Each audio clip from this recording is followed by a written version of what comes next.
Yeah, speaking of my background in USF, I actually enrolled 3 years ago, and I started as a head of Mykolaiv branch. And back then, I was the only one member of the branch, so I had to launch all the projects solo. And I did 2 projects that year, and I actually think I got a Project of the Year award.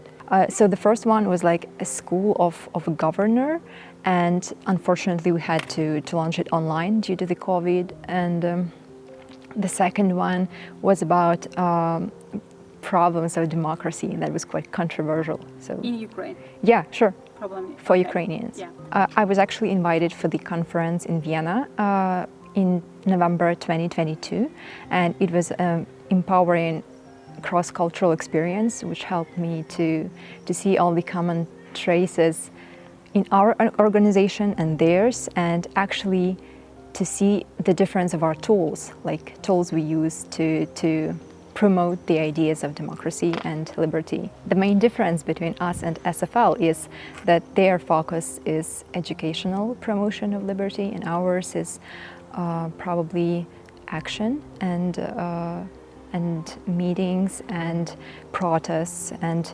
actual physical protests against the government.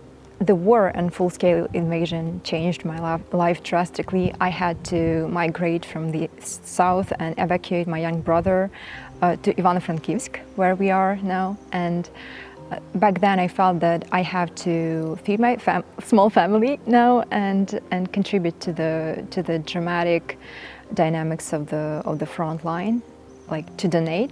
And then I decided to launch my brand. It was an upcycling brand of Ukrainian ethnic modern clothing. We were gathering stock clothing and upcycling it with embroidery and paintings and selling it to the end users. The concept was that we would preserve nature and actually preserve Ukrainian material heritage, because many designers would just use the actual heritage and vyshyvankas in their works, and we are against this.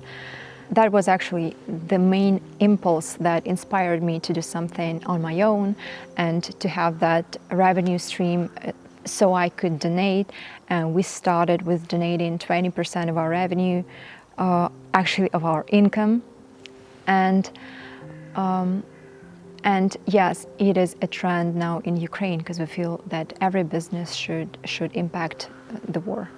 Because first we started rethinking, and we actually were parasiting on the old heritage, old ideas, old patterns. But now I see that that shift of paradigms, and I see that young people tend to create and tend to rethink and work on new projects that really create the vision of new European Ukraine, which is different from that village kind of peasant Ukraine. And now we're currently applying for numerous grants, and we intend to incorporate machine embroidery so we can segmentate our prices and just work with a bigger target audience. Yeah, that is the plan.